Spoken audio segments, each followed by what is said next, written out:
اللہ تبارک و تعالیٰ نے جتنی بھی امت اس دنیا میں پیدا کی، ان تمام میں افضل، ارفع اور اعلیٰ ہمارے اور آپ کے آقا مولا جناب محمد مصطفیٰ صلی اللہ تعالی علیہ وصحبہ وسلم کی امت کو اللہ نے بنایا ہے۔ یہ ایک حتمی بات ہے کہ جس کی جتنی شان اور جتنی فضیلت ہوتی ہے اتنی ہی زیادہ اس کی آزمائش ہوتی ہے۔ اسی قدر اللہ تعالیٰ اسے آزماتا بھی ہے اور پھر اللہ ان پر مصیبت بھی نازل فرماتا ہے۔ حضرت عبید اللہ بن جعفر یہ کہتے ہیں کہ جب اللہ تبارک و تعالی نے حضرت موسیٰ علی نبینا علیہ الصلاۃ والسلام کو اس امت کی شان بتائی، ان کی عظمت اور ان کی رفت کو بتایا، تو حضرت موسیٰ علیہ السلام نے اس امت کی شان سننے کے بعد بے ساختہ اللہ تعالیٰ کی بارگاہ میں عرض کرنے لگے، تمنا ان یکون رجلا منہم، انہوں نے یہ خواہش کی کہ کاش کہ میں اس امت کا ایک فرد ہوتا، اتنی فضیلت اس امت کو ہے تو اس امت کے فرد میں سے ایک فرد میں ہوتا۔ اللہ تبارک و تعالیٰ نے فرمایا کہ اے موسیٰ، اس امت کی شان تو بہت ہے لیکن میں ان پر بلائیں بھی خوب نازل کروں گا، ان پر سختی بھی بہت میں کروں گا، ان کی آزمائش بھی بہت میں کروں گا، ہر اعتبار سے میں ان کو آزماؤں گا۔ ان کی شان تو تم نے سن لی کہ اس قدر اس کی شان ہے اور ان کی عظمت ہے، لیکن ان پر جو مصیبتیں آئیں گی وہ بھی سن لو۔ جب حضرت موسیٰ علیہ السلام کو اس امت پر آنے والی مصیبتوں کو سنایا گیا تو حضرت موسیٰ علیہ السلام عرض کرنے لگے، یا رب ومن یصبر ھذا، اے میرے رب اتنی مصیبت جب تو ان پر ڈالے گا تو کون ہے ان میں سے جو صبر کر سکیں گے؟ اتنی ان پر بلائیں جب تو نازل کرے گا تو ان میں کون ہے جو صبر کر پائے گا؟ اللہ تبارک و تعالی نے حضرت موسیٰ علیہ السلام کو جواب دیا، اے موسیٰ آتیتہم من الصبر والایمان ما یہون علیہم البلاء، اے موسیٰ ان پر ہم مصیبتیں تو نازل کریں گے، ہم ان پر بلائیں تو نازل کریں گے، لیکن ہم انہیں صبر اور ایمان اس قدر دیں گے کہ مصیبت ان پر آ کر بھی مصیبت نہیں رہے گی۔ ما یہون علیہم البلاء، ان پر مصیبت اور بلائیں آنے کے بعد بھی وہ آسان ہو جائیں گے۔ دیکھنے والا سمجھے گا کہ اتنی بڑی مصیبت آ رہی ہے، اس قدر شدائد نازل ہو رہے ہیں، لیکن اللہ تعالیٰ اس امت کے دل کو اس قدر ثبات عطا کرے گا، اس قدر استقامت عطا کرے گا کہ یہ امت صبر اور شکر کا پیکر بن جائے گی، اور ہو یہی رہا ہے۔ آج تک تاریخ کو دیکھتے چلے جائیے، اس امت پر ہر زمانے میں بڑا ظلم ہوا ہے، بڑا ستم ہوا ہے۔ کبھی میدان کربلا میں اس امت پر ظلم ہوا، کبھی ہلاکو خان کے نام پر ظلم ہوا، کبھی چنگیز خان کے نام پر ظلم ہوا۔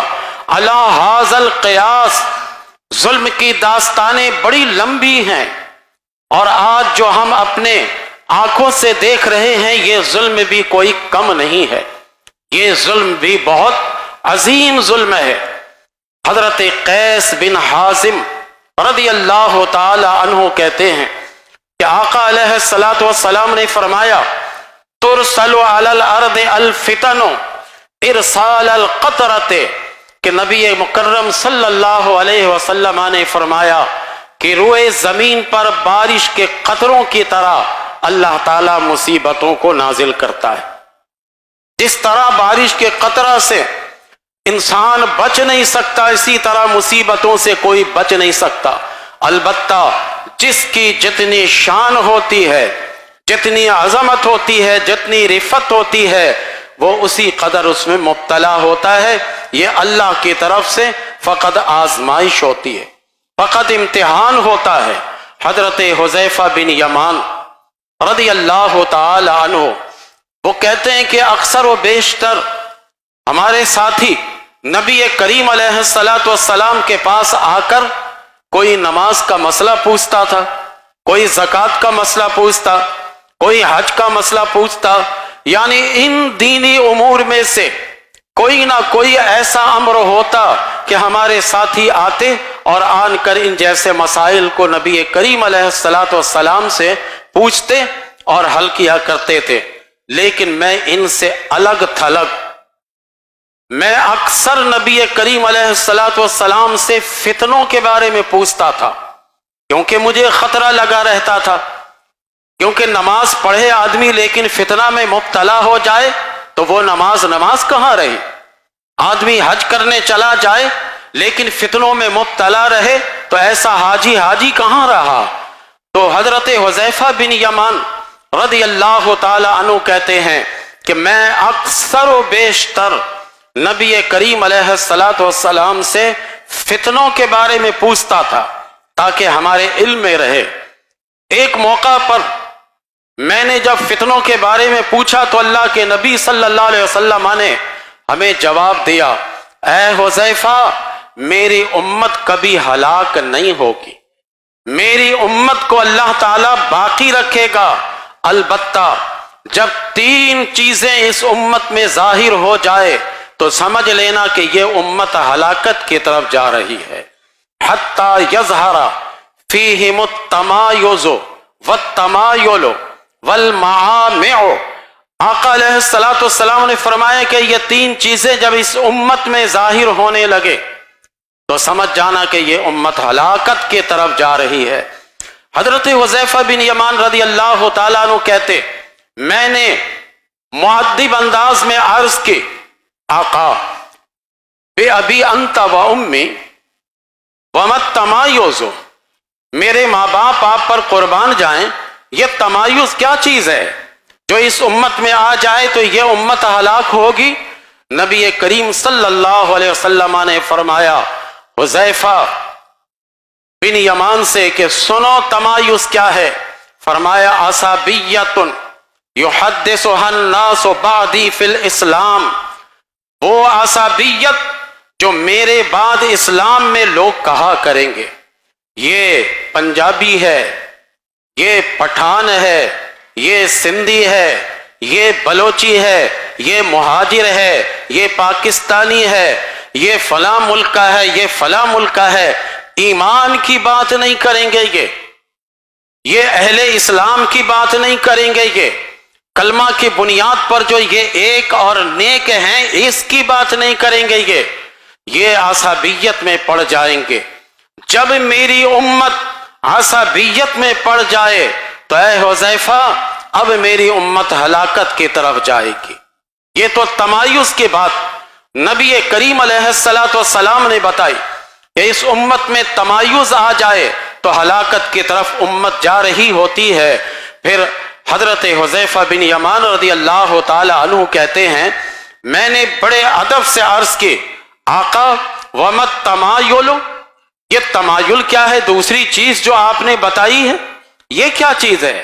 نبی کریم صلی اللہ علیہ وسلم فرماتے ہیں یمیل القبیل علی القبیل، ایک قبیلہ دوسرے قبیلے کی طرف مائل ہوتا ہے اور مائل ہونے کے بعد پھر اس کے درمیان اختلاف پیدا ہو جاتا ہے۔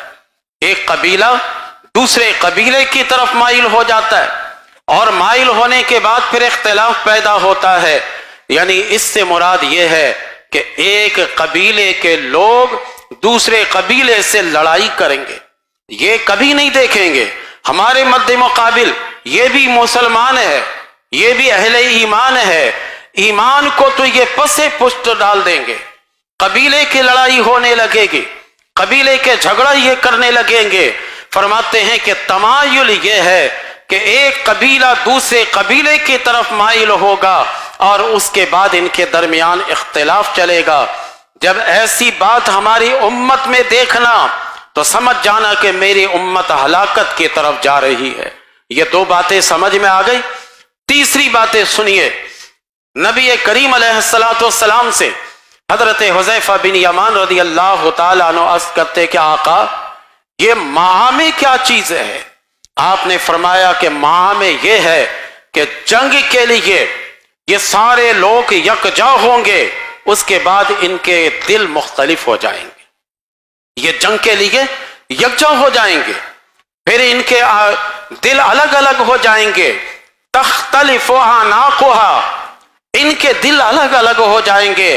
ہاکذا شبکا رسول اللہ صلی اللہ علیہ وسلم بین اصابعہ، پھر اللہ کے نبی صلی اللہ علیہ وسلم نے اس طرح سے تشبیہ بنائی کہ یہ جمع تو ایسے ہوں گے اور جمع ہو کر ایسے مختلف ہو جائیں گے۔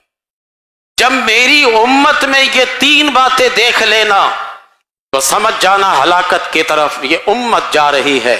اب آپ نے تینوں باتیں سماعت فرما لی، یہ مجھے بتائیے کہ تمایز آج ہے یا نہیں؟ ایک ملک کا مسلمان، اس پر ظلم کیا جاتا ہے، اس پر تعدی کی جاتی ہے، اسے ستایا جاتا ہے، اس کی عزت لوٹی جاتی ہے، اس کی حرمت پامال کی جاتی ہے۔ دوسرا ملک والا کہتا ہے یہ ہمارے ملک کا مسئلہ نہیں ہے، وہ صرف یہی سمجھتا ہے کہ ہم نے اپنی سرحد کی حفاظت کرنی ہے اور اپنے سرحد کو ہم نے بچانا ہے، وہ اس نیت سے کھڑا رہتا ہے۔ پھر یہ جب اکٹھے ہوتے ہیں OIC کے نام پر، کیا ہوتا ہے؟ اکٹھے ہونے کے بعد پھر یہ جدا ہو جاتے ہیں، ان کے قلوب یکجا نہیں رہتے، جس کی وجہ سے دشمن پر اس کا اثر ہوتا نہیں ہے۔ آج اللہ کے پیارے حبیب علیہ السلام کی یہ تینوں باتیں امت میں رفتہ رفتہ آتی چلی جا رہی ہے، آہستہ آہستہ اس امت میں آ رہی ہے۔ ابھی مکمل طور پر یہ باتیں تو ابھی نہیں آئی، لیکن آہستہ آہستہ یہ تینوں باتیں امت کی طرف آ رہی ہے۔ تمایز بھی ہمارے درمیان آ گئی، یعنی عصبیت بھی، ایک قبیلہ دوسرے قبیلے سے جھگڑا لڑائی کرتا ہے، یہ بھی ہمارے درمیان اب آ چکا۔ اور اس کے بعد ہم کسی غیر مسلم کے لیے جمع ہوتے ہیں تاکہ ان سے مقابلہ کریں گے، اپنے مسلمان بھائی کی حفاظت کریں گے، لیکن پھر ہمارا دل ایسے جدا ہو جاتا ہے۔ یکجا تو ایسے ہوتے شبکا رسول اللہ صلی اللہ علیہ وسلم، لیکن آپ دیکھیے گا کہ پھر مسلمان جدا ہو جاتے۔ یہ ساری خبریں اللہ کے پیارے نبی علیہ السلام نے پہلے دے دی، اور اب فلسطین کے مسلمانوں کے دل میں وہ صبر اللہ نے ڈال دیا کہ اب وہ مسلمان کسی اور مسلم کنٹری کی طرف نظر بھی نہیں رکھ رہے۔ وہ سمجھ گئے کہ ہمارے آقا علیہ السلام نے جو پہلے خبر دی ہے اس کے مطابق معاملہ ہمارے یہاں سے شروع ہو رہا ہے، اب ہم کسی کی طرف نظر کر کے کیا کریں گے؟ کوئی عصبیت کی بھینٹ چڑھ چکا ہے، کوئی اپنے سرحد کی حفاظت کی بھینٹ چڑھ چکا ہے، کوئی یکجا ہو جاتے ہیں لیکن اس کے بعد پھر منتشر ہو جاتے ہیں۔ حضرت عوف بن مالک الاشجعی رضی اللہ تعالی عنہ آپ فرماتے ہیں کہ نبی کریم علیہ السلام نے ایک موقع پر مجھ سے فرمایا کہ اے عوف، قیامت آنے سے پہلے 6 چیزوں کو تم ضرور دیکھو گے۔ بڑے متوجہ ہو گئی کہ نبی کریم علیہ السلام جو 6 چیزوں کے بارے میں بتا رہے ہیں، ذرا یہ 6 چیزیں ہیں کیا؟ اس کی بھی تو خبر لے لیں، اس کے بارے میں بھی معلومات حاصل کر لیں۔ نبی کریم صلی اللہ علیہ وسلم نے فرمایا کہ قیامت سے پہلے 6 چیزوں کا سامنا تمہیں کرنا پڑے گا۔ سب سے پہلی بات آپ نے بتائی، موت نبیکم صلی اللہ علیہ وسلم، تمہارے نبی صلی اللہ علیہ وسلم وصال فرما جائیں گے، ان پر موت آ جائے گی۔ یہ سنتے حضرت عوف بن مالک الاشجعی رضی اللہ تعالی عنہ رونے لگے۔ نبی کریم صلی اللہ علیہ وسلم نے انہیں فرمایا کہ اے عوف بن مالک، پہلے ہی علامت پر رونے لگے؟ ابھی تو 5 علامتیں باقی ہے کہ قیامت سے پہلے یہ ساری باتیں ہوں گی۔ نبی کریم صلی اللہ علیہ وسلم نے فرمایا دوسری علامت یہ ہے کہ فتح بیت المقدس، بیت المقدس کو اللہ تعالیٰ اس مسلمانوں کو دے گا۔ اس وقت بیت المقدس پر قبضہ ان کا تھا۔ نبی کریم علیہ السلام کے اس فرمان کے مطابق حضرت عمر ابن خطاب رضی اللہ تعالی عنہ کے دور خلافت میں بیت المقدس کو مسلمانوں نے ان سے آزاد کروایا، اور مسلمان وہاں گئے صلح کے لیے۔ جب ان لوگوں نے احتجاج کیا کہ نہیں، مسلمانوں کا امیر المومنین جب خود یہاں آئیں گے اور آ کر ہم سے بات کریں گے تو ہم صلح کریں گے، حضرت عمر ابن خطاب رضی اللہ تعالیٰ عنہ نے کہا کہ چلو ہم چلتے۔ وہاں گئے، وہاں جا کر بیٹھے، اس جگہ پر مسجد عمر ابن خطاب تعمیر ہوئی۔ آج بھی وہ مسجد ہے وہاں پر جہاں پر یہ معاملہ ہوا۔ فرمایا قیامت سے پہلے یہ دیکھو گے تم ضرور۔ تو حضرت عمر ابن خطاب رضی اللہ تعالیٰ عنہ کے دور خلافت میں یہ چیزیں دیکھ لی۔ تیسری علامت نبی کریم صلی اللہ علیہ وسلم فرماتے موت یقع فیکم کقعال الغنم، فرمایا کہ قیامت سے پہلے اس قدر موت تمہارے درمیان واقع ہوگی جیسے بھیڑ بکریوں کی موت ہوتی ہے۔ کبھی کوئی وبا آ جائے تو پورے مکمل ریوڑ کے ریوڑ بکریاں مر جاتی ہیں، ویسے میری امت پر موت کے سائے ایسے آئیں گے کہ تم اپنے درمیان موت ہی موت دیکھو گے۔ دائیں دیکھو گے تو موت ہے، بائیں دیکھو گے تو موت ہے، آگے دیکھو گے تو موت ہے، پیچھے دیکھو گے تو موت ہے۔ کسی طرف بھی تم دیکھو گے تو تمہارے لیے موت سے راہ فرار نہیں ہے۔ آج ایمان سے بتائیے کہ یہ فرمان عالی شان آج غزہ کے موقع پر ہے یا نہیں ہے؟ وہ بیچارے چاروں طرف سے گھرے ہوئے، انہیں ہر طرف سے گھیر دیا گیا اور ہر طرف ان کے لیے موت ہی موت ہے۔ وہاں کے بچے جو صدائیں لگا رہے ہیں، ہم جیسے عام آدمی ان کی صداؤں کو سن کر آنسو تو بہا لیتے ہیں، لیکن ہم کر کچھ نہیں سکتے، اس لیے کہ ہم بے بس ہیں، ہمارے اختیار میں کچھ ہے نہیں، ہمارے ساتھ بڑی پابندیاں ہیں، اس لیے ہم بے بس ہیں۔ ان کی پکار ہم تک جب آتی ہے تو انسان بلک کر رہ جاتا ہے۔ چاروں طرف موت ہی موت ہے۔ موت یقع فیکم کقعال الغنم، کہ تمہارے درمیان موت ایسی ہوگی جیسے ریوڑ بکریوں کے درمیان موت ہوتی ہے، اس سے کسی کو نجات نہیں ہے، راہ فرار نہیں ہے۔ آج اس کے نظیر ہم غزہ میں دیکھ رہے ہیں، اگرچہ بہت سارے اور علاقوں میں بھی ہم نے پہلے اس کی نظیر دیکھی ہے، لیکن میرے آقا کا یہ فرمان قیامت سے پہلے تک کی بات ہے، تو یکے بعد دیگر اس کی نظیر اور اس کی مثال ہمیں ملتی رہتی ہے۔ پھر نبی کریم صلی اللہ علیہ وسلم فرماتے ہیں وَفِتْنَةٌ بَيْنَكُمْ، اور تمہارے درمیان ایسا فتنہ ہوگا کہ لا يَبْقَى بَيْتٌ مِنَ الْعَرَبِ إِلَّا دَخَلَتْهُ، اس فتنہ سے کوئی گھر عرب کا بچے گا نہیں، چاہے وہ عرب کا ہو، ایک دوسری روایت میں ہے چاہے وہ عرب کا گھر ہو چاہے وہ عجم کا گھر ہو۔ فتنہ قیامت سے پہلے ایسا ہوگا کہ اس سے کوئی بچ نہیں سکے گا، ہر مسلمان کو اس فتنے کا سامنا کرنا پڑے گا۔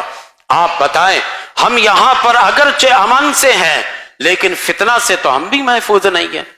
آج سوشل میڈیا پر ایمان کے بارے میں ایسی ایسی باتیں کی جاتی ہے، اسلام کے بارے میں ایسی ایسی باتیں کی جاتی ہے کہ ہم اور آپ تو علماء کی تقاریر سنتے رہتے ہیں تو ہم تو اپنا دفاع کر لیتے ہیں، لیکن نئی نسل جو علماء سے دور ہیں، علماء کی تقاریر سے دور رہتے ہیں، وہ بیچارے جب سوشل میڈیا کی ایسی باتیں سنتے ہیں تو وہ پھر اپنے ایمان کو کمزور کر لیتے ہیں، ایمان میں ان کے درار آ جاتا ہے، ایمان ان کا کمزور ہو جاتا ہے۔ نبی کریم صلی اللہ علیہ وسلم نے جس فتنے کی نشاندہی کی، میں یہ نہیں کہتا کہ یہی وہ فتنہ ہے، بلکہ اس جیسا یہ بھی فتنہ ہے کہ اس فتنہ سے انسان کو کتنا نقصان پہنچ رہا ہے۔ مسلمان کلمہ کی بنیاد پر ایک ہے، لیکن ایک مسجد میں رہ کر ایک امام کے پیچھے نماز پڑھ کر بھی ان کا دل ایک نہیں ہوتا، ان کا دل بھی تشتت اور افتراق کی نظر میں رہتا ہے، ایک جیسا ان کا دل نہیں رہتا۔ اللہ کے پیارے حبیب علیہ السلام نے یہ علامت، چوتھی علامت بتائی کہ دیکھو یہ ہے تمہارے یہاں کہ ایک فتنہ اٹھے گا۔ پھر نبی کریم علیہ السلام نے فرمایا پانچویں علامت میں وَهُدْنَةٌ بَيْنَكُمْ وَبَيْنَ بَنِي الْأَصْفَرِ، پھر تمہارے اور بنی اصفر کے درمیان صلح ہوگی۔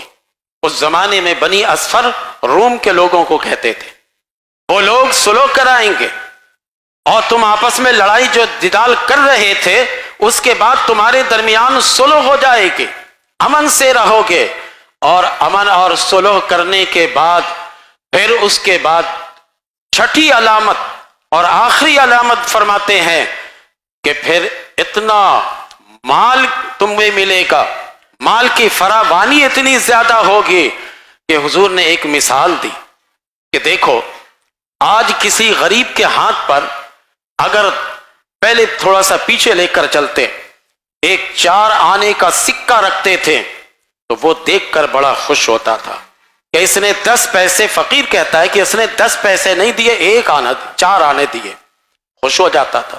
اس کے بعد دور چلا، اب جب آپ فقیر کو دیتے ہیں تو وہ الٹ کر دیکھتا ہے، اگر 1 روپیہ ہے تو خوش ہو جاتا ہے کہ چلو اس نے 4 آنے نہیں 1 روپیہ ہمیں دیا اس نے۔ پھر دور آگے بڑھا، اب فقیر کو اگر جب دیتے ہیں تو وہ الٹ پلٹ کر دیکھتا ہے، اگر 5 کا سکہ ہے تو ٹھیک ہے، اگر 1 کا نوٹ 1 کا سکہ ہے تو وہ آپ کو واپس کر دیتا، ہمیں اس کی ضرورت نہیں، تم کو شاید اس کی ضرورت پڑ جائے۔ یہ دور آہستہ آہستہ بڑھتا چلا جا رہا ہے۔ پھر اب جس دور میں ہم اور آپ بیٹھے ہیں، 5 کا نوٹ بھی اگر تو ہے ہی نہیں ہے، سکہ اگر آپ دیجئے گا وہ نہیں لیتا ہے، کم از کم اسے 50 چاہیے۔ 10 کا نوٹ بھی اگر آپ دیجئے گا تو وہ آپ کے چہرے کو ایسے غصہ سے دیکھتا ہے کہ جیسے آپ کو ایک آنکھ تھپڑ لگا دے گا۔ وہ یہ دور آہستہ آہستہ بدلتا جا رہا، پھر آنے والے دور میں یہ 100 کا نوٹ بھی کم پڑے گا۔ آقا فرماتے ہیں، اب یہ باتیں جب سمجھ میں آ گئی تو نبی کریم صلی اللہ علیہ وسلم فرماتے ہیں مال کی اتنی فراوانی ہوگی کہ ایک آدمی ایک فقیر کو 100 دینار دے گا۔ ایک ہوتا ہے درہم اور ایک ہوتا ہے دینار، درہم چاندی کا ہوتا ہے اور دینار سونے کا ہوتا ہے۔ ایک آدمی ایک فقیر کو 100 دینار دے گا، وہ فقیر اس کو واپس کر دے گا۔